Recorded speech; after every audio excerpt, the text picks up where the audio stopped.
Hello, one and all. Welcome back to the Three Average Golfers podcast.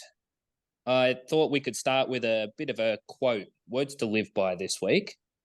Nice little quote I saw recently. Live life to your fullest.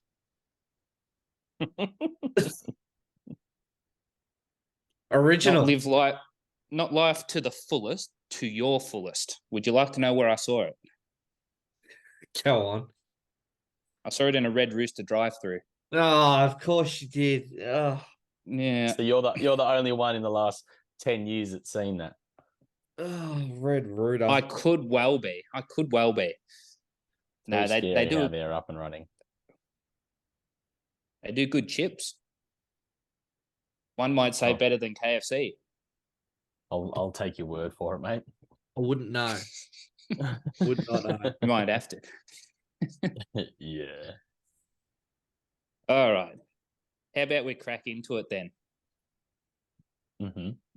Yeah, Sure. sure. It means I just can't. Yeah. They just stump me, these intros. I've just got to regain my train of thought, get back into the zone. Well, yes. No, we played golf on the weekend as we always do. We actually played a couple of rounds of golf. Yeah. More like, actually, I think we played 3 if you count grand final day simulator golf as well. So, yeah, bit of a Mount Xavier on Friday, which wasn't a bad round. No. I don't think. It was okay. Can't remember what I shot. I think it was something that was okay. Yeah, you broke your handicap, I'm pretty sure. I think it was 80. I think it was 84. Yeah. Which was actually a new PB, so I probably should have. You probably should have remembered. I was just trying to lead you into the fact that, like, you played really well. I couldn't remember when that was. I was like, your head's just playing well all the time at the minute. Just can't remember. Can't remember the last round. Yeah, let's go with that. The new norm. What about you, Drew? How'd you fare? I had a PB as well, 88. There we go. Life's on fire. Well, it would have been nice if I didn't have an 8 in the middle of it, but what can you do? Like 1 over or 2 over at the turn. I think we may put that down to getting the camera out, though. Yeah, we got the camera out. Yeah, didn't help his course. Well, yeah, it's Drew's kryptonite on the course is the camera. It's amazing how fast a round turns when that thing turns on. you just get used to it. We've been doing this for quite a while now, and like, it's just I don't know what it is. Pressure gets to him. Well, speaking of, so we turned the camera off for like a round, and we were stuffing around on a green. This bloke here, Mr. Drew, blades a chip across the green and down a hill, and he's like, what, probably 50, 60 in to the pin? Yeah. And in she goes. From 60 out, no camera on. It's the chip of his life. As soon as the camera goes on, you'll miss a putt from a foot. Exactly. Well, that's the reason the camera was off, wasn't it? Because I tried to hit a flop shot next to the green and I've just sent it 60 meters back down the hill. Yeah, I think I was in a bit of danger being the cameraman there. But yeah, that was the first round we played, and then we played a round on Sunday. Well, we played in a simulator Saturday. Yes, grand final day while we watched the footy. Which big shout out to the big fella who will not big be father, named, but big father man, big hairy name. Father man, big hairy boy. Yeah, appreciate it. Good down there. Come back from their trip, so yeah, hadn't seen him for a while. Yeah, it was good down there. Good day out. It's always good fun down there. And then Sunday we filmed a pretty, I wouldn't say important video, but special video with a guy important from for TikTok. Us. Certainly important for us, like big for us. Guy from TikTok that we've all followed for a little while now, Mr. Sean Shanks. Very, very funny man. Yes, very, very down to earth. Yeah, you can see a lot of his stuff on TikTok, Sean.Shanks, I believe it is. So do check him out. And if you do check him out, let him know that we sent you. Yes, absolutely.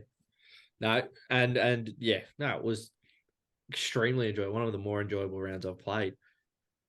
And even though the personal point wasn't my most fan, I had a bit of the Drew jitters, a little starstruck, I guess, at the A game. But yeah, we played a little Is it- 2v2. So it was Drewy and Nick versus myself and Sean, and I think you boys were a bit generous with the lead you gave us. well, I didn't think we were at the start. I was quietly confident going into it. I'd just come off birdie on the ninth after I chipped in, and I'm like feeling good. Yeah, here we go, feeling good about myself. And then well, you'll see in a couple of weeks' time what happens. And it was still enjoyable. That was the main thing, wasn't it? Golf was the real winner. Still plenty of good shots. I was just having a little flick through while editing before, and Drew was playing some very good golf that day. I felt it that day. I suppose that's what happens when you play a lot of golf in a short period of time, eh? Yeah, string a few shots together. But Yep. I think I knew we were in trouble after that first hole on the par 3, Nick. I think that's where it all went wrong. We gave pretty quickly the shot on the hole, and we gave him a shot on a par 3. It did not end well. Well, we were given a shot per hole, and I think we would have gone pretty close just beating you boys off the stick, to be honest. I'd be surprised if you didn't, actually. But I think maybe Sunday or the week after that video will be out on YouTube. Yes. One of the two. It's in. Make sure in the editing process. It's being the editing juggernaut that is the 3 average golfers. That's in the works. So in the second stage of editing. That's it. We've got stage. How good is this? We've got stages of editing now. Feeling all important. We've got one at stage 2. We've got another one at stage 1. There's another one stage 3. There's a couple of finished ones just sitting there as well, ready to just be thrown straight on. Boys are absolutely pumping it out. But we are. Yes, that was our golf, but there was also some professional golf. Mm-hmm. Big professional golf on the weekend. My favorite event that happens every couple of years. And it just is. It's the most... It's like watching a Netflix film on golf live. Yeah. It is just nuts. The emotion and the amount of just like clutch moments, and like you feel like it's a scripted, edited up, and it's just unreal. They are just the best of the best versus each other. And just the amount of times where players were just, there's no way he's doing this. There's no way he's making this. And they just go and do it and nail it. Very rare that anyone played poorly. Like, yeah, well, I flicked it on and off throughout. I think it was the first day, and I think I saw John Rahm just chip in twice, like just in the space from the of ridiculous from the rough there, which was thick. In 3 days. In 3 days, I'm pretty sure he had 4 hole outs and 2 near hole in ones. Like it was just a monster. Absolutely. Like it was just some of the best golf I've ever seen, some of the best theatre I've ever seen. And obviously, whoever was following Europe did get the win. They won 16.5 points to 11.5, which doesn't sound like a massive difference, but really and truly, it was pretty much game over Friday morning. Done. Like they come out, and for the first time in European history, they swept them in the first morning of foursomes. Didn't lose a point. Just every matchup come out and just spanked. And it was just like, and the US weren't playing badly. That was the crazy thing. Like you're watching the US going, geez, they're probably still shooting like 3 or 4, 5, 6 under par. But like, yeah, they did not play bad golf. No, that's the thing. That's what it looks like. Oh, they must have got beaten playing bad. They're just, just the golf that was being played by the Europeans was just nuts. Absolutely nuts. What I think the best thing about that weekend is it's almost like the waste management. It's just party central. Oh, isn't it? Yeah. Yeah. You see all the clips on TikTok and that, and you're like, wow, hold on, is that at the golf? Yeah. And the players, the emotion the players have. Like, you never see fist pumps. You never see anything. You might see it in, like, the last round of a major with, like, three holes. Yeah. With, like, three, and they might give just a little fist pump to themselves. Like, come on. Like it was, like, the fifth hole and someone hold a big putt. And it was just like, let's get the crowd going. Like, Big Shane Lowry, every second hole was just going nuts. Yeah. And even you saw the drama with McIlroy. Like, you don't get You'll never see that anywhere else. Yeah. You'll never see that anywhere else. And by the way, fair enough too. Like, you can't come in and start waving your hat. You can go and wave your hat around, wind him up, this, that, the other. But, like, to go back and have an actual go at the bloke and impede him while he's trying to take his line for a hole, it's like, and you're a caddy. Like, you need to remember golf etiquette. Yeah. Golf etiquette. Like, just sort it out, mate. But it's great theatre. It's still great theatre. Yeah. Did any of you boys see the clip afterwards in the car park? Yeah, like Rory goes to go him again, out the car park. Looks like they were about to punch on. It's just, and it's all, And then the celebrations afterwards. That was my favorite video. Those boys on the bus just getting absolutely loose. So, Drew, you obviously with the camera on get a little bit shaky. How do you think you go in front of a crowd like that, just going wild? I'd be fine, mate. We're talking 5-6 over, I think, which is pretty good for me. Pretty good for you. Pretty good for me. Oh, 5 or 6 over par. That's unheard of. Put it this way. Usually, if they're within about 4 or 5 feet, they give gimmies to their opponent player. I'm making you hole out everything. There's a 1.5 feet in it. You are putting that ball. And I am on the side winding up the crowd. That might be the trick that we're missing. Drew might just have to play in front of a crowd. That's it. Might need a live crowd.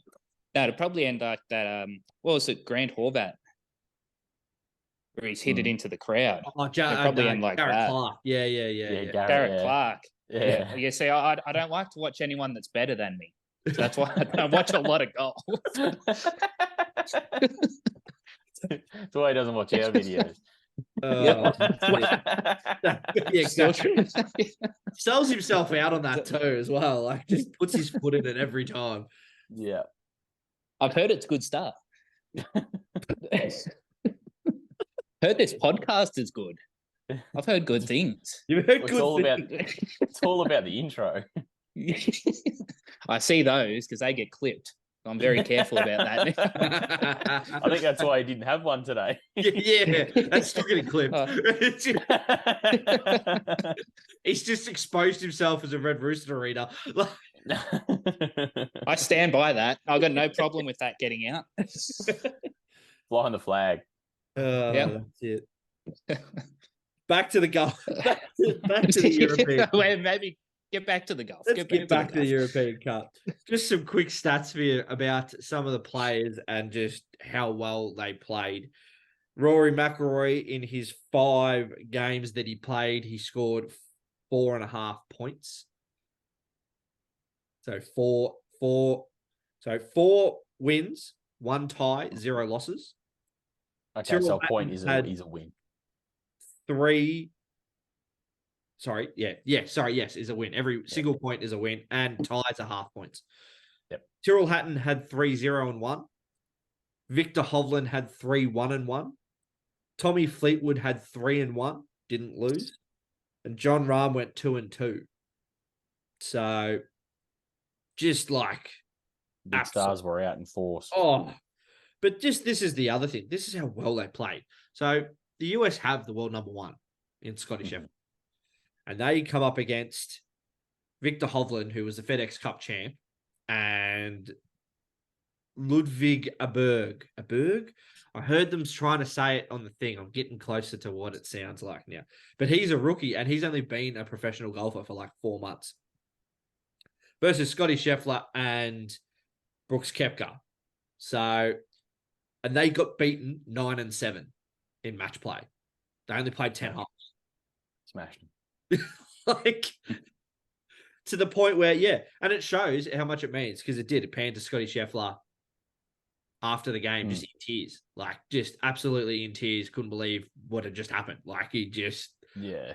And again, they didn't play terribly. It was just with how dominant Europe is. I've never watched it before. Before this year, is that like the most dominant? You reckon you've probably seen or heard of it? Yeah, that's the most dominant they've looked. Personally, they had one 4 years ago. Last time, 4 years ago, and they were pretty dominant there too. And again, it was Tommy Fleetwood again with Francesco Molinari, and they didn't lose. Yeah. They were going up against like giants. They were giant killers. They were going up like Dustin Johnsons and Jordan Spieths and Justin Thomas's, like stuff like that. And they were beating them, just like unreal. But it is a different way of playing golf. Yeah. Over in Europe. They play alternate shot, don't they? Yeah. So they play foursomes in the morning, which is alternate shot, and then they'll play 4 balls in the afternoon, which is it's just whoever scores the best of the pairing. Yeah. They take that score. And they do that Friday and Saturday. And then Sunday, it is just everyone, it's just singles. So everyone gets an opponent on the other team and they just play out in singles. So, and if you're Europe, you just beat the shit out of them. Oh, basically. Well, that's the only reason they got back into it a little bit was the singles. So the US won more singles, I think, in the end than the Europeans. But in saying that, like, I speak of him a lot because he's my man. I love Tommy Fleetwood. He is just absolute star. To win the Ryder Cup, drives a par 4 green, and then nestles up an eagle putt to a couple of feet, and then Ricky Fowler has no choice. He has to concede the putt because it's like, and they win. And the scenes were just mental, like just. It was good to see for golf. There was a shining light for the US team, though. There was a shining light for the US team. As much as, they probably didn't all play the best that they could play. They didn't bring their A game, I would say. But they were still very much competitive. But there was one bloke who was a standout, and that was Max Homa. He went 3-1-1. So of the 11.5 points, he scored 3.5. Like, he scored basically a third of them nearly. Like, on debut as well. On debut, away in Europe with bugger all fans, and has come out and really just dominated. It was killed it. But certainly a good weekend of golf. That was for sure. That's it. And I think that's the most golf I've ever watched, to be honest, because it was just exciting. Oh yeah, and like I was glued. So the first day, Friday, it was Friday. Yeah, it was Friday. I watched like 9 hours or something. Like, it was something silly. Like, it was like as soon as I got home from playing golf with you boys, it was straight on the television, and I didn't turn it off till like 1 a.m. Like, that was the best. Like, I was just glued. It is because it's just so enthralling, and it's very rare that you get to see the best of the best versus each other, and it's not just we're all just not really versing each other. It's just all playing our own ball. They need to find a way to have more of these tournaments because this will get people into golf even more than what they already are. Watching match play, watching alternate shots and stuff like that. It is so much more exciting watching two blokes trying to work together to beat another. Like, it is, because it just each time it changes. You're watching a different. It's like you're watching 9 matches. It is. You're watching 9 different matches, and it's just just nuts. But Rory McIlroy was the standout. He was. They were all standouts, but Rory McIlroy just especially after he's probably struggled a little bit in the Ryder Cup. Yeah, for someone who's as good as he is, only had about an even record. I think he was even a 50-50 on wins and losses. So. And he ended up leaving, as Drew would like to say, US were left in a state of confusion. Yeah, that was my contribution to the notes this week. I was in there writing the notes, and I was getting all these little things popping up, and I've got "Let's Go Tiger" in there. Didn't even realize Drew was in the notes, and then these little things just keep popping up. Yeah, they might have to bring Tiger back after that weekend. So Tiger didn't play then? No, Tiger didn't play, mate. No, eat it. Tiger doesn't okay. really play anymore. Right. Okay. I'd love to see him, though. Would love to see him. Yeah, not my finest work, that one, but I thought I'd put it in there just because you were in the notes. No. Thought I would contribute. It's nice to know you're in the notes, mate. It's good to know. Yes. Yep. Something you are all over, though, Drewy. Saturday. That's all you, mate. Yes. Big game. AFL Grand Final, of course. Collingwood beating the Brisbane Lions by a couple of points. I don't know. No, I was happy to see Collingwood win. This Collingwood team, there's something about them. You know, it's not like the other Collingwood teams where it's like, oh, I hate Collingwood. There's just something different about them. No. I don't think you're I think you're alone on that view, mate. I feel about the same about these boys as what I felt about all the other Collingwood boys. Still got that jumper on, so still the hatred is there. The hatred is there. But no, they were deserved winners because they were the best team of the year. So, I mean, but yeah, what a game. Yeah, what a game of footy. Very, very to and fro. Would you say it's the best grand final you've seen this century? No. What do you have above it? What do I have above it? I think the Collingwood St Kilda draw was pretty good. I have 2008, mate. There wasn't apart from Hawthorn fans, there wasn't another person in Australia that thought we were going to beat Geelong in 2008. So big Stewie Jew put on a clinic. That third quarter is the greatest quarter of football that's ever been played in the history of the AFL. Biased, don't even care. But it was, everyone knows it. Everybody knows it. Stewie Jew, 120 kilo barrel, kicking 3 snacks in 10 minutes. The Sydney West Coast, those back-to-back grand finals, I think they were pretty good. Yes, they were pretty good. Even the old Brizzy ones. It was a great grand final. It was a great grand final. It'll go down as one of the, but it just didn't have that physicality. I'm a really big on the physicality side of things. Yeah, like the hustle and bustle. It just didn't have that for me. Like I guess you probably can't these days because you get rubbed out for a week for like blowing someone a kiss. Yeah, that is true. Put it this way: since 2010, I'd say it's. I mean, I've got a three-peat in there, but they weren't overly competitive. I think it's been probably the most entertaining since 2010. I don't have one since 2010 that's been more entertaining. Yeah. I mean, I liked the fairy tale of the Western Bulldogs, but I'm not a massive Doggies fan, so it didn't really appeal to me all that much. 2018 was pretty good. Collingwood West Coast. Yeah, that was a good game. That better finish than this one. Yeah, that was it was. Dom Sheed. Which Luke Shuey won me a lot of also money that day. which was also a controversial free kick, which is somewhat how this game finished. Oh, without a doubt.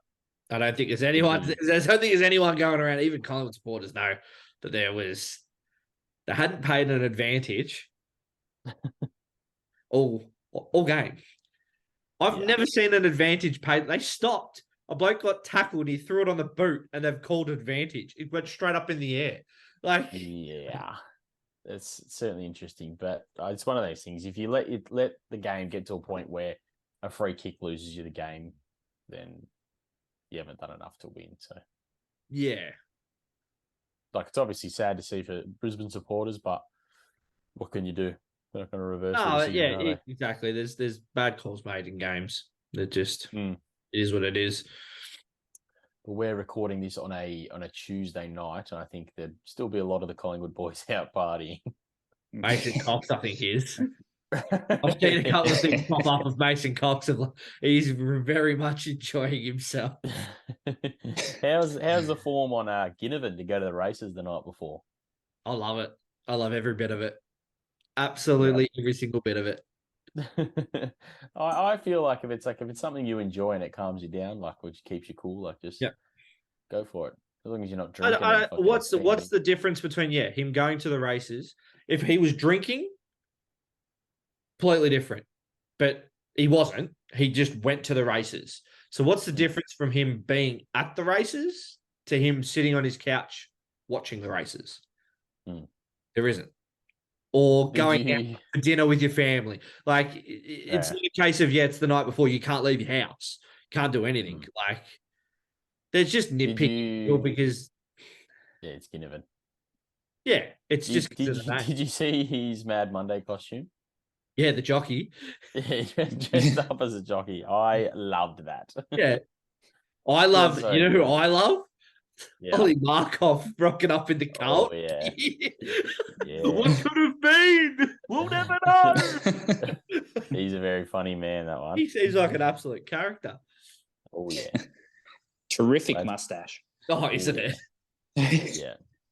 But there was certainly the big game players stepping up for Collingwood. Like, you got Pendlebury. Oh, how was his outside 50? How was his last quarter in general? Ridiculous. But I mean, if you want the ball in someone's hands in a grand final, who else are you going to pick, really?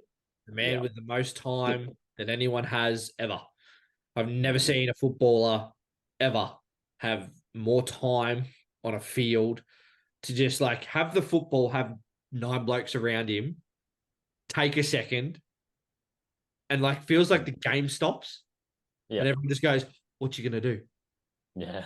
And then it's like, and then he kicks it and he hits the target. Like, it's just like everyone's in awe of just like, and it's like tiny little side steps. Like, he's not moving. I wouldn't say Scott Pendlebury is an overly quick mover. No, it just must be real like explosive how he moves. Yeah.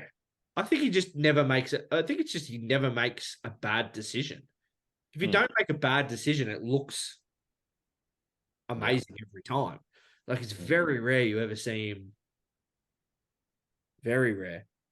Still, what I did like to see, he's still side bottom. How about that goal from outside 50? Where did he pull that from? I haven't seen him kick a ball 50 meters in like 3 years. No, but like you said on Saturday, mate, there's the warm weather.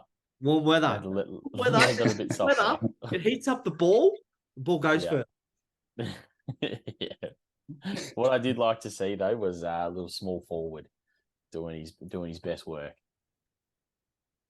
Yeah, he was clearly best on ground. Oh yeah, he was unreal. I think he had very, very deserving. Yeah, I think he had 4 goals, 18 touches. Yeah, for a small forward, like just pretty hard to pass up anyone's kicking 4 goals. I think he could have kicked 6. Should have kicked 6, I think, from off memory. Like, just out of this world. Best team for the year 1, I guess. I hate to say it. Yeah. I hate saying it, but that's exactly right. That's exactly right. Do we think they go as well next year? Yes. No. Ooh. Reasons. I think they've won a lot of close games in the last 2 years. Like, a lot. At some point, I think that's going to sway and they're going to lose quite a few close games. I think that's just the nature of the beast, unfortunately. And I think it'll probably knock them outside the top 4 at some point, whether it's next year or maybe the year after, I'm not sure. And then very hard to win a grand final from outside the top 4, I reckon. Doable. I like the thinking. Difficult. Yeah, I see where you're coming from. They could. I feel like it'll either go that way, or my other thought is they've only had 2 years under Craig McRae, and they're not like they're oldish, but they're not like crazy old in age. Another preseason together, fine tuning. I think they come back. There's a chance they come back even harder to beat next year. Yeah, what I'm thinking is they're going to get to a point where there is no close games. Yeah, exactly. If they're beating everyone by 5 goals, which is a scary thought. but I feel like too, there's always that it can turn and go the other way, and eventually it'll catch up. But Geelong's proven that could be 15 years down the track if you've got a good system. Like, you know what I mean? I'm really hoping it doesn't end like that. No, either. But that's how good they look down back. Like, that's how good they look setting up defensively. Like, they just seem they don't lose those tight games at the end. Like, they find a way. They always seem to find a way. Like, it's what winning champion teams do, I guess. Yep. I mean, I'm hoping your point comes true, Drew. Like, I would love to see them fall out the Fordham next year. There'd be music to my ears, but But I'm not too sure. It's one of those. I have heard whispers, and they're probably more than whispers, actually. Goldstein was looking at going to Collingwood. Yes. But I think he maybe might have gone. Yeah. That's the last bit I heard. But at some point I was hearing he was probably going to sign with Collingwood. I don't know how much there was to that. Scary thought if he was just in the middle, just tapping it to their boys. Like, he wouldn't even have to do anything else, just win taps. No, because that Darcy Cameron's got an absolute tank on him. Like, he's your roaming second ruckman around the ground. Like, it's scary though to me that, like, don't get me wrong, Brody Myercheck is a great forward. But Collingwood have won a premiership without a key forward. Yeah. Like, a genuine big key forward. Big. Yeah. Like, one of your main targets up there is Jamie Elliott, and he's tiny. That's your go-to. Like, it's just crazy that they don't have a 6'2", 6'3", 105 kilo full forward that's led them. It's almost like the Carlton, what they called what were they called back in the day when they had Chris Yarran, Eddie Betts, and the three amigos. The three of them, like, just small forwards just running around everywhere. Like, yeah, it's a scary thought. It is. Fingers crossed they don't find it, because if they find a big forward that kicks them 70 goals, like, no one's getting within 5-6 goals of them. Like, you think about it, I think, who kicked their most goals? Was it Myercheck? This year? Yeah. I have a funny feeling he only kicked 30 odd. But I think their leading goal kicker only kicked 30 odd. That's the scary thing. How many did McStay kick? No, he didn't play a lot of the year. He was injured. Yeah, or maybe it was Myercheck then. It was either Myercheck or Jamie Elliott, I reckon. I think it was Myercheck. Yeah, 47 he kicked. Oh, there you go. He kicked 47. There you go. That's pretty good then. Elliott, 39. Yeah. Bobby Hill? Yeah, okay. Bobby Hill, 33. Yeah. Ginnivan, 20 odd? Ginnivan, 12. Ooh, he was a lot of the year. Played 14 games. Yeah. But yes, scary thoughts in the footy. Very. Well done, Collingwood. Very much so. Okay, Drew, on to the other game that you watched this weekend. Yeah, definitely watched. NRL Grand Final. How much would you say you watched? I watched I watched from halftime onwards, because when I turned it on, it was halftime. That's probably the most exciting half. Yeah, it was. Yeah. You could have nearly turned it off like I did. I was so like, it was oh geez, this is going one way.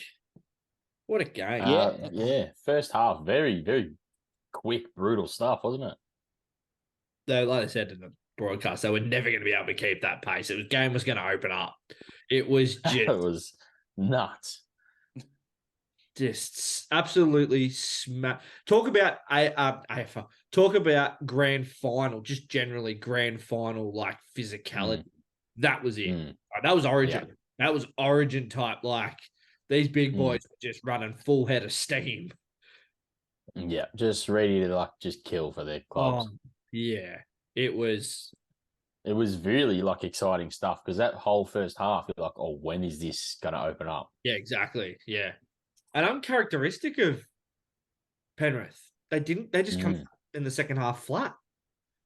Yeah, it was and just Broncos just went bang, bang, bang. Oh, Ezra Mann, he basically did 3 tries himself. That step he put on Cleary, just that. It's just gone. And then probably the one thing that Reece Walsh did for the game was set up another one of his, which unfortunate for the young fella couldn't put it together in the grand final. Nah, but yeah, he's young. He'll figure it out. He'll learn. He just what I said last week is what happened. If you keep making mistakes with against Penrith, they will make you pay. They will make you pay. And Brisbane, they got their lead and then they just started making mistakes. Yep. And then Cleary just decided you know what? I'm going to win the game here. Yeah. It started with that 40-20, didn't it? The ball. They scored that try. They scored that try. I think it was Critter. Was it Critter that scored the try? I think it was. Yeah, I think so, yeah. Yeah. Which was just like Critter looked at the bloke, the two, and went, yeah, they're not stopping me. Basically, I'll get this done. And no, sorry, it was Moses Leota. Yeah. When Cleary crashed over the middle, yeah. Cleary gave him the ball on the inside. So Cleary gave him the ball on the inside. Leota took off, scored. Then Cleary kicked. They made the mistake. Then Cleary kicked the 40-20. Bang! On second tackle, out of nowhere. That ballsy move. Then puts Crichton in the corner, and then does what, he will, in my opinion, he'll become an immortal. He just has every quality. He's Andrew Johns. He's the modern day Andrew Johns. Just put the team on my back and do it myself, and literally won them the game. Yeah, that last try too. Just pop, saw the gap inside, took off, score. It was almost like Brisbane had that 20 minutes and then they were just gassed. Yeah, I think they just, I genuinely think they thought they'd won. That was just get through these 20 minutes now. Let's just get through these 20 minutes. They didn't look overly tired to me. They just looked like they weren't willing to play that exciting ball anymore. Yeah. They went back into they got the lead, and instead of going in for the kill, I think they already thought that they did. Yeah, it's like in the footy when you're just kicking it sideways. Yeah, yeah. And then because Moses Leota and Fisher Harris, and they will force mistakes. They will hit you hard and they will force mistakes. And that's what they were doing. They just started. I think that's the best game I've seen Leota play. Oh, yeah. And Fisher Harris. He's played big games, Fisher Harris, but that Leota was massive for them. Nuts, isn't he? Absolutely. But yeah. And then unfortunately Reece Walsh made a lot of mistakes of just trying to force things. Yeah.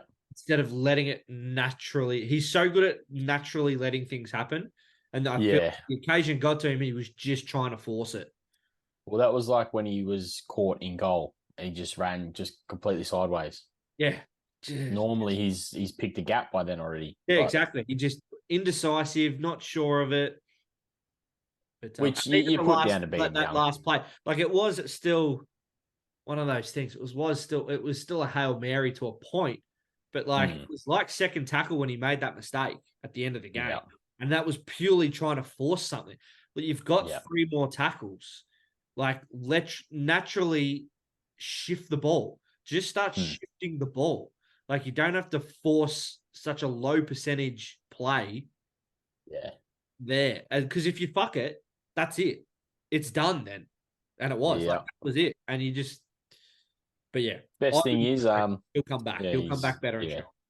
That's the best thing is he's so young. Yeah. We forget... He's just going to be a freak.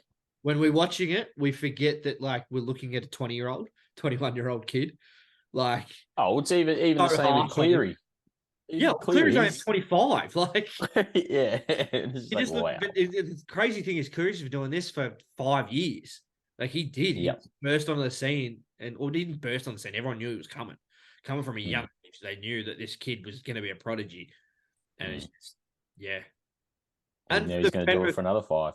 Yeah, exactly. And to their credit, lost Luai in the 50th minute. Mm. So, like, your second main playmaker gone. Yeah. So, but yeah, that was another one where it's Jack Cogger, I think his name is, came in and played a really good role. Bench. Massive. One of those ones where it's like you don't do anything flashy, just do what you need to do. Yes, that's it. That's exactly right. Get early ball to Cleary. It was just, you could just see their intent was just get early ball to Cleary. It didn't even have to be as first receive. Like, it didn't even look like when Storm bet Penrith a couple of years ago, that's how they beat them, is they just rattled Cleary. Yeah. Just hit him.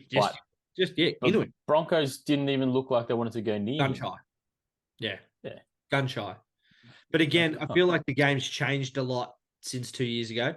You could hit the block. If you were half a step late on the halfback, you could still kind of plow through him. Yeah. Whereas you do that now, it's 10 in the bin. Like, they're not even it's not even a penalty or like it's 10 in the bin. Like, you've roughed the halfback. They're so protective of the halfbacks now. That you really can't spook them. It's so hard to spook them now. Like, you have to literally read the play a pass before and already be rushing him. Like, already be out of the line rushing. But then you're taking that risk. If he's so good, he's going to see you. So he's just going to give the quick ball. And then next thing you know, you've left a dirty big hole in the line. So, yeah. But you'd feel like they needed to do something. They couldn't just let him around and do his own thing. Like, just something. I guess they're a pretty young team as well. So, just probably the moment got to them. And because you can go the other way too. Yeah. You can go offensively with the Broncos with the ball. If you can't get to him when you get him in defense when you're in offense, you just target him. Let's just move Payne Haas around. Let's move Tommy Flegg around, and let's just bully Nathan Cleary.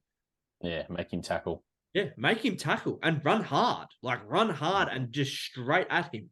Get him taking 2-3 steps backwards.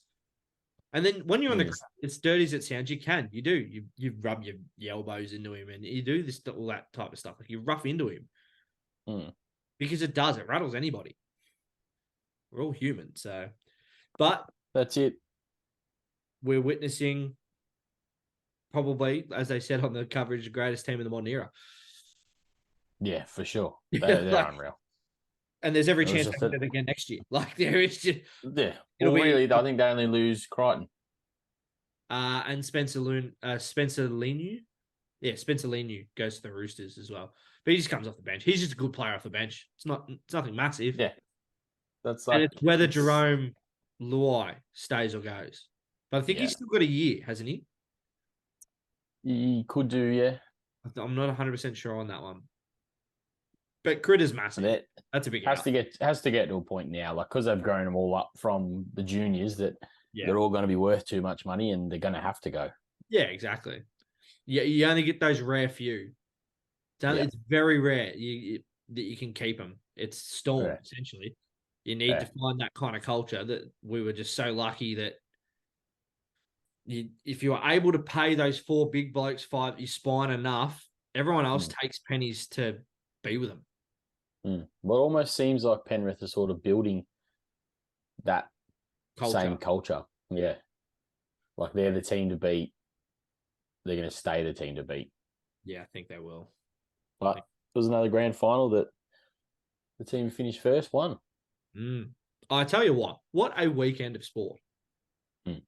Like, just action, like, everything I watched was just sick.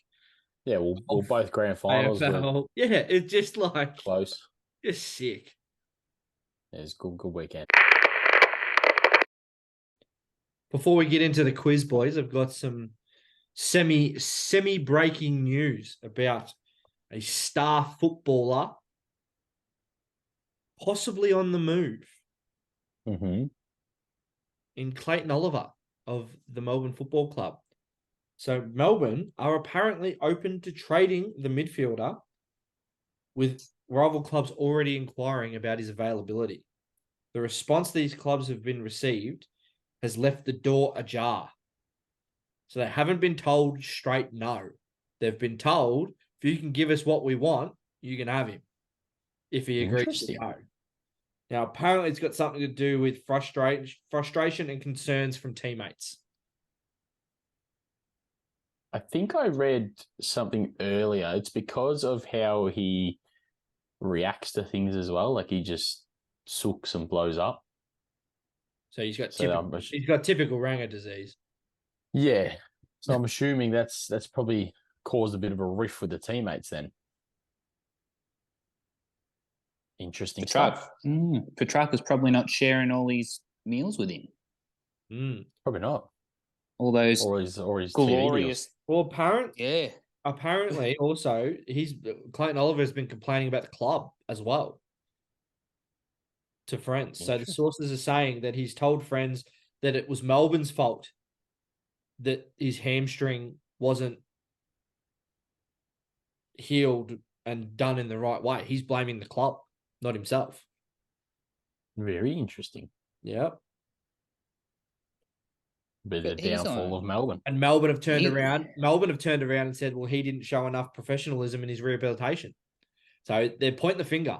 Clayton Oliver's going, it's your fault. And Melbourne are going, it's your fault. So he's going to North Melbourne. There's a rift. Well, the talk is in here, they're trying to find a way to get Harley Reid. Right. Rival clubs believe Melbourne are trying to acquire a suit of picks, which would be aided by Oliver's departure to satisfy West Coast for pick 1 at best and Gold Coast for pick 4 at worst. They've long been keen on likely number 1 pick, Harley Reid. Interesting stuff. Now, this is obviously it's silly season, all sorts of things come out, but all those things don't surprise me because you can evidently see it on the ground that Oliver, if it doesn't go Oliver's way, Oliver cracks the shits. Yeah. That's clear as day. I don't think anyone with his rehabilitation of his knee was going, it's Melbourne's fault. I don't think anyone can ever do that because you're given the best of the best. For sure. I feel if you're not willing to put the work in to get it fixed. Yeah. And he's had a track record of not wanting to put the work in. Without being rude about it, he did. He come into the league slightly overweight. Yeah. He come in overweight because he didn't put the work in. So he's got a history there of very interesting. It'll be very interesting to see. A guy that does put the work in. Did you see today Travis Boak re-signed for a year? Yeah. He's betting on himself, isn't he? He's betting on himself. I think they've told him he's probably going to play a lot of VFL footy. VFL footy, sample footy. And I reckon he's going, I think I've still got some left in the tank. So that'll be the 18th year, I believe, in the AFL for him. Jeez. That's It's pretty crazy that he 330, 340 games. Yeah, it's something nuts. But it's pretty crazy that you think like Harley Reid will come into the AFL and he'll be 18. Yeah. And that's how long he's been there for. It's like, wow. That's nuts. Pretty nuts. But good on him. But yes, just thought I was having a bit of a read there. And sort of threw me. I don't see it. No, I don't see it happening. I don't think you go and sign a bloke. What's he on? 7 years, big money. Only signed on last year to that 7-year deal. I don't think you sign a bloke if he's going to be that much trouble. And for someone of his caliber, I think Melbourne Melbourne got a pretty good track record of doing that. What are they doing with Brodie Grundy? They've just signed him on a big 5-6 year deal, and he's a star. But that's it's not different. It's not different. It's someone who thinks they're bigger than the club. Mm-hmm. What I did read today actually was Melbourne don't want to get Melbourne don't really want to get rid of Grundy. I just think I think just a wanker. I did read today, obviously it's silly season, that I don't think Carlton is that against a Harry Mackay move. That's interesting. Yeah, but again, if you give him something stupid, they'll let him go. I think that's the same as Melbourne. I don't think Melbourne are just going to let Clayton Oliver go. That someone's going to have to come up with something ridiculous to get Clayton Oliver. Yep. Like, there's a 95% chance he doesn't leave. But the fact that there is, from what you can read, rumors of a rift, the rehabilitation of his hamstring, the clear on-field, which probably would lead to off-field blow-ups. Yep. And murmurs of teammates being offside with him. Like, they can't all be wrong. They can't all be wrong. There's got to be some truth there somewhere. It'd be certainly interesting to see where he lines up next year. I don't think it's... Yes, he's a star footballer. I don't think losing Clayton Oliver in that side is going to make a massive, like, oh no, Melbourne are not going to be... Melbourne will still be Melbourne without Clayton Oliver. Jack Viney stood up, and Jack Viney played Clayton Oliver. Yeah, it would certainly be a weird one to see him in different colours, wouldn't it? It would be, but it's not like you're taking out a John Newcomb for Hawthorn or a Sam Walsh for where it like completely changes the look of a midfield. It won't change the look of Melbourne's midfield. Yeah. They looked great with him this year, without him. They still looked a solid football team. They've got more worries than their midfield. They need a forward. They desperately need a forward to kick goals. Where's Benny Brown? Where is he? Yep. Be fun, silly season, that's for sure. Oh, yeah. Are we ready, boys? Yes. Can I get some kind of heads up on what the quiz is about this week? Yes. AFL Grand Finals. I think you might have me. I think you might have me here, Drew. My memory for Grand Finals. No, I feel like the further you go back, the better my chance is. Like, the further you go back through the years. Well, it's a bit of everything. Yeah. It's a bit of everything. Right, so we got some buzzers. We got our buzzers. Oh, well, that's going to be annoying. Cobsy. Hiya. Right, so if you got a hiya and we're going to be easily distinguished. Question number 1, boys. How many AFL, VFL Grand Finals have there been? Closest wins. Okay. When you said AFL Grand Finals, I was thinking there was going to be AFL VFL. Yeah, but when you said it at the start, I was thinking, who won the grand final? You really think I was going to make it that easy? 1970. You really think I was going to make it that easy? No. I was hoping. I'm higher. Yep. I'm going to go with 133. Right.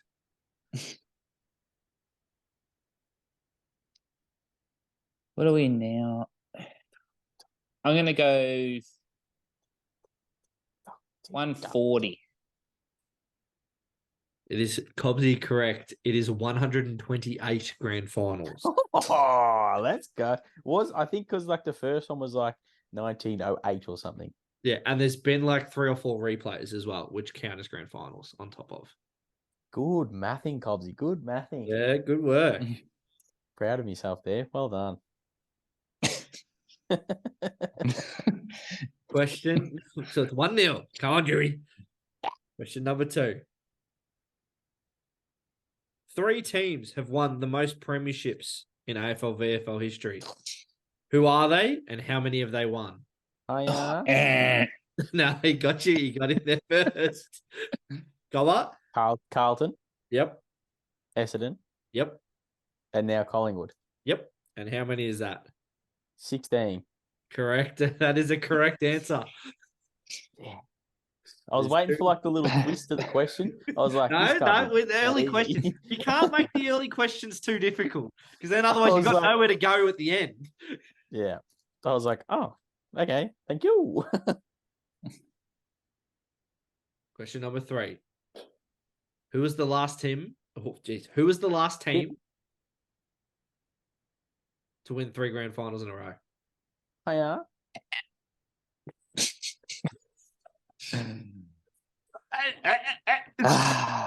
That'll be your boys, Nicholas. It will be. That's 3 Hawthorn Hawks. How many questions are there? 10. Ah, fantastic. All right. You've got Carry time. on. Got time. All right. Question number 4. Right. So there's 4 players that have done this. Oh shit. Right? So I'm going to give a point per player that you name. Okay. Paddy Cruz. Yeah. Can you name a winner of a Norm Smith in a losing grand final side? There's 4. You've got it until you get one wrong. So if Nathan you Buckley. go all through all 4, there's all 4 points are yours. Nathan Buckley. Yes, that's 1. I was pretty strong on that. One. Gary Ablett Sr. Yes, that's 2. What other? What else was there?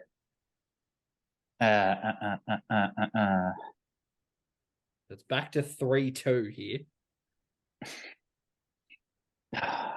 I'm gonna pluck one out here because that's all I've got. Yep. I'm thinking there's a Hawthorn player. And that's where you tell me if I'm on the money. So you've now lost. You're out. So now it's gone to Cobsy. There's no Hawthorn player. Cobb, have you got anyone?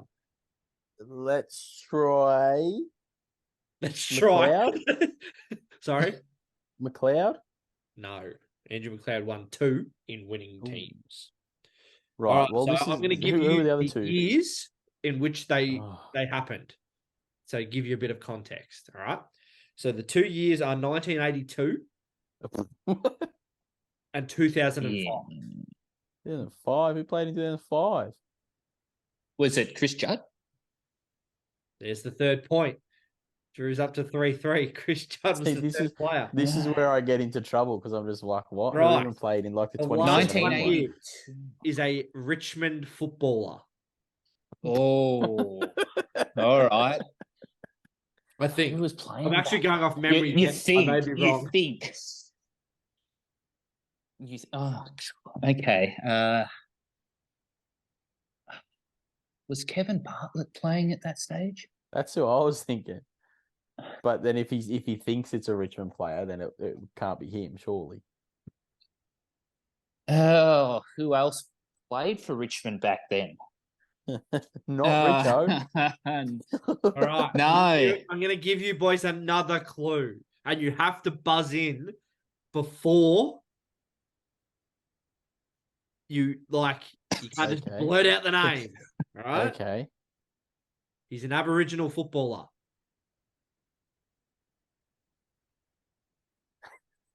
Is Yep. Did Long play for Richmond? Oh no, he did not. Okay, Drew? I have another guess, but after Drew, obviously. Yeah. Maurice Rioli. Yes. That was my guess. That was my guess. Name's actually Morris. So he's taken all 4 points there. So he's got to a 4-3 lead, Drewy. Yeah, I'm not gonna lie here. My knowledge of players before like last year is terrible. Not good. Last year. No. I might have stitched you up. That's fine by me, mate. We can't win them all. Question number 5. In the 2011 Grand Final, Collingwood versus Geelong. Who was the Norm Smith medalist? Hey, Yep. let's go with Ablett. No, I knew you were going to say that. That's wrong. Uh, I knew you were going to say that. Who else do I know? was it Jimmy Bartell? It was Jimmy Bartell. Jimmy. Oh. Jimmy. Got a feeling about this one, boys. It's Got a feeling about this one. 6-4. Question number 6. In the AFL era, so not AFL, VFL, the AFL era, Yeah. who has won the most premierships?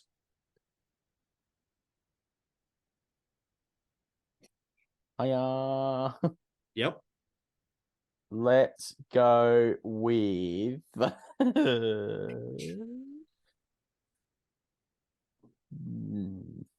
I'm tipping it's not Carlton because they would have won theirs early. Essendon would have won theirs early. I saw this the other day. Here we go. He's going through a process of elimination. I like it. But then I don't even know who's next on those lists. Let's go with Collingwood. No, incorrect. And the AFL era started in 1990. Just for shit. All right, let's go through the list. Not Freo, not Gold Coast, not GWS, not North, not Essendon, not Carlton, not Richmond, not Melbourne, not St Kilda. We're going through the whole list. He's narrowing it down. I'm going to have to put you on a timer, Not mate. the- I'm going to have to throw it back. absolutely. Not the doggies. You got 10 seconds, Drewy. Hawthorn. That is correct. It was going to be Hawthorn or Geelong. All right. How many I'm have going you to won? the buzzer. There's an extra point here, boys. How many have they won? That Drewy? was a very unconfident buzzer, if Yep. you couldn't tell. Yep. God, I don't know how many he won in the 90s. I'm just going to go with 4. I know there's at least 4. All right. I'm going to throw to Cobbsy. 5. Cobbsy is correct with 5. Yeah. So we've got 7 play 5. 7 play 5. Oh, this is close. I'm loving this. You Question should number hear 7. how hard my brain's ticking over. I'd have loved this quiz. I'd have absolutely flown through. I am absolutely nerdy when it comes to all this type of stuff. I am not. Like I did. You realize I did most of this quiz without looking it up, just from like common knowledge that I knew. All right. Who kicked the first goal in last year's final? Who played in last year's grand final? Oh, Yeah, that's what not- a point. I didn't think I need to give that to you. It was only last year. Who did play in it last year? Who played last year's granny? Geelong and Sydney. Okay. Huh. Remember it Hiya. had the famous. Hiya. Hiya. No, just- Yep. Keep it away. Jezza. No. I was just showing the Wait. celebration. That was at the end of the game, that Oh, celebration. well, that wasn't my guess until you said that. Oh, you idiot. He's going to crack a beer on the first goal again. That is arrogance at its finest. Can I tell you what my actual guess was going to be? Yeah, all right. Now I forget his name. Is that helpful? What's his name? Stengel. No. Ooh. That's good knowledge from me. What's his first name? Tyson. Oh, well done. All I heard was Stingle. That's almost a point there. Oh, gee. I fucking thought this one was gonna. That's why I didn't put the teams in. I thought this was gonna go like that, you boys. Not me, mate. Was a Push you an answer. I should say Tom Hawkins, but I'm thinking outside the box. Was it Parfitt? No, it was not Parfitt. I'm going to throw back to you, Cubsy. Grind Myers. No, I'm going to throw back to you, Drew. Have we got the right team? It was Tom Hawkins. He's like, I'm thinking Tom Hawkins, but I'm going to go outside the box. Like, you fucking idiot. Well, good thing, because my next guess was going to be Radigalia. Oh, God, no, it wasn't. All right, so it's 8-5. Apart from St Kilda, whose drought is 57 years old, who has the second longest active premiership drought? Who are they and how many years? Oh.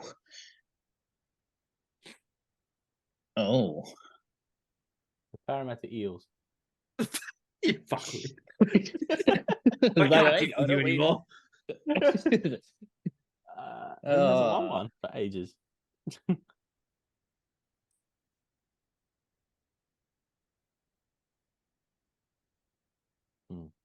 This is good from the boys. This is great content. Thank you. We're going to wrap this one up. It was a pleasure.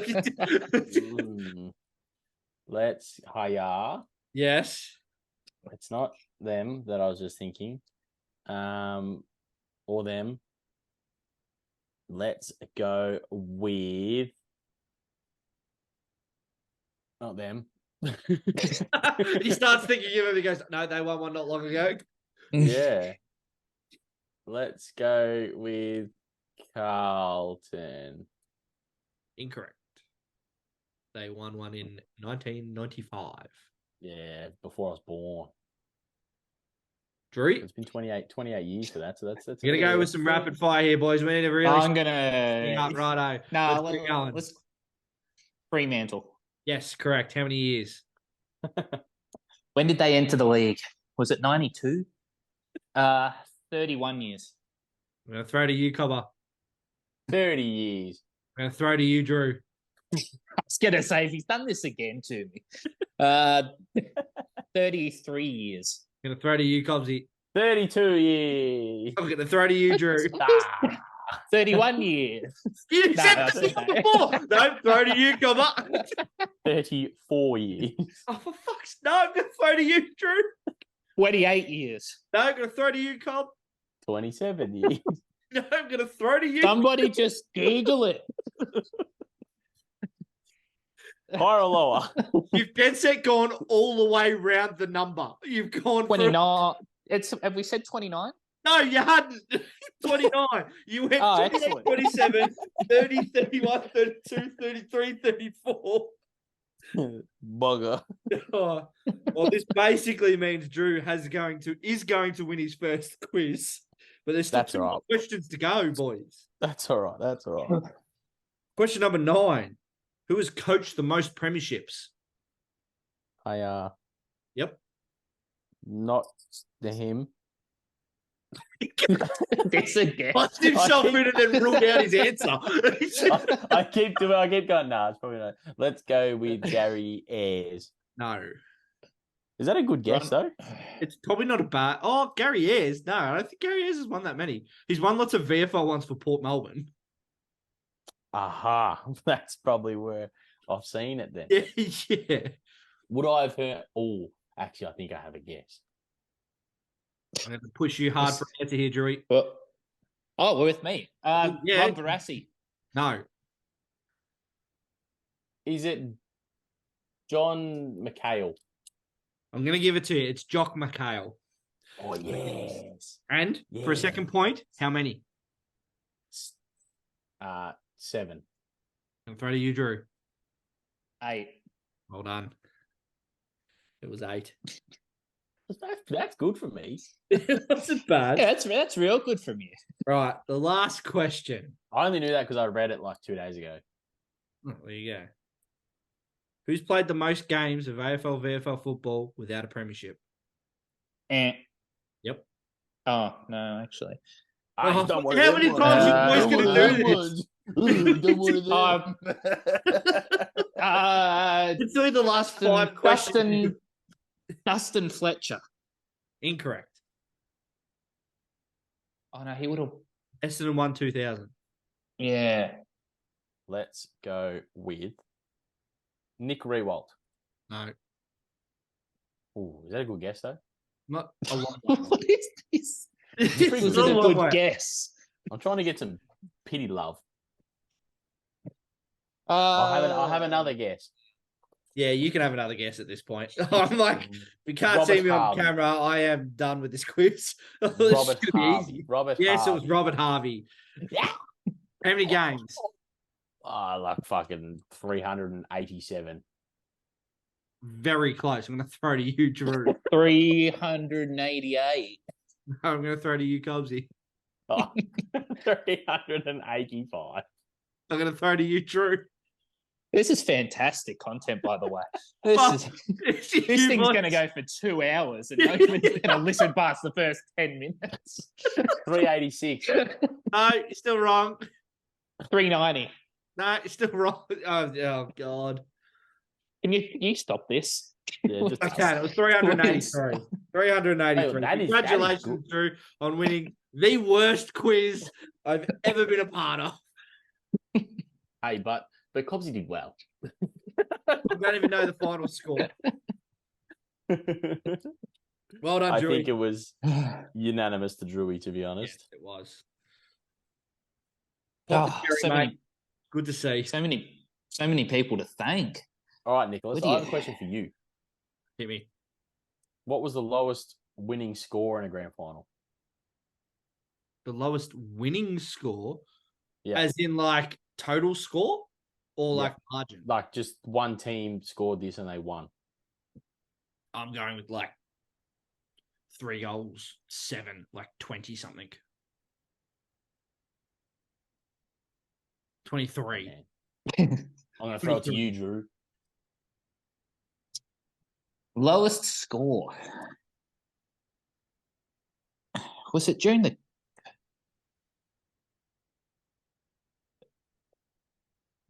Yes, you saw it. Do it again. I've got it. I've got it. I think I missed part of it. Do it again. Yeah, I've got it.